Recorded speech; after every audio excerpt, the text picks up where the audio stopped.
bore pan ddaeth Wil mewn i'r gegin I gael brecwast, roedd I fam a'i dad yn disgwyl amdano. Bu Wil ddim yn hir cyn gollen I uwd. Wil, Medde Hwmffra. rwy am i ti bostio'r llythyr ma yn y pentre. Ac ar yr un pryd, neud un o'r neges I mi o siop Mr Pew. Medde Martha. Dyma bres I ti brynu lindys gwyrdd wedi sychu a stamp. Cwac! Stamp! Medde Wil. Ie, a dyma geiniog I ti gael prynu da. A'r llythyr wrth gwrs. Cwac! Diolch, mam. Ta-ta tan toc te. Medde Wil, a brysiodd allan. Doedd hi ddim yn bell iawn i'r pentre, a chyn bo hir roedd Wil wrth rw siop Mr Pew siop bob dim. Medde Mr Pew yn eitha swta wrth I weld. Be sy'n siarna ti heddiw? Gai becyn o lindys gwyrdd wedi sychu a stamp dwy geiniog a gwerth ceiniog o daffi malwod os gwelwch yn dda, Mr Pew siop bob dim. Medde Mr Pew eto. Ond mi roddodd y pethau I Wil. A gwenu ychydig bach pan dalodd Wil am y cyfan. Diolch.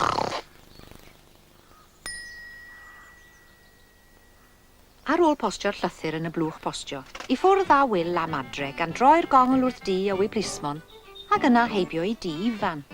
Ath ymlaen wedyn yn hapus gan feddwl mor falch byddai dad a'i fam I fod wedi gwneud y negesau I gyd. Halo, mam Cwac, dwi'n ôl! Galwodd Wil yn siriol wrth ddod mewn i'r gegin. Brynu'n y bratia! O, fi os ti man hir nad o Hwmffra. Medde Martha. Wel, nad o wir. Chwarae teg y te ar hyn gwac bach da. Mi'n bostias dy llythyr yn iawn do?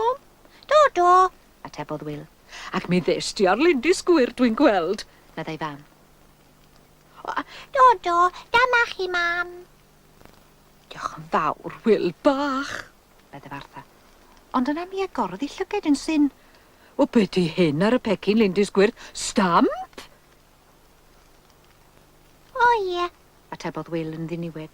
mi roes i'r stamp ar y pecyn rhag ofn I mi golli, gan I fod mor fach, Cwac. Beth yr Rasmus Dafydd? O, ti'n meddwl dweud y fod ti wedi postio'r llythyr heb roi stamp arno? Pam? Cwac? Oeddwn I fod I wneud hynny, Cwac? Gyfynnodd Wil yn syn. Lembo hirt. Wel, ar y llythyr roedd y stamp I fod, nid ar y pecyn. O, Cwac, oeddwn I ddim o hynny wir wan, Dad. O. Medde Wil. Paid a phoeni, Wil bach. Doedd neb wedi dweud wrtho ti nag oedd. Medde Martha bli chwythu gan chwerthin. Stamp ar becyn o lindys gwyrdd.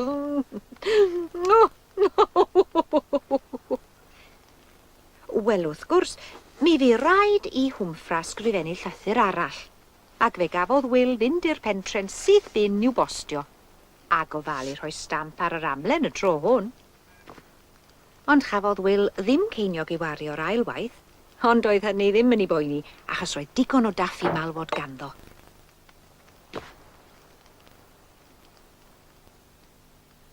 Ac roedd peth ar ôl o hyd pan aeth i'r gwely. Nos da. Cwac.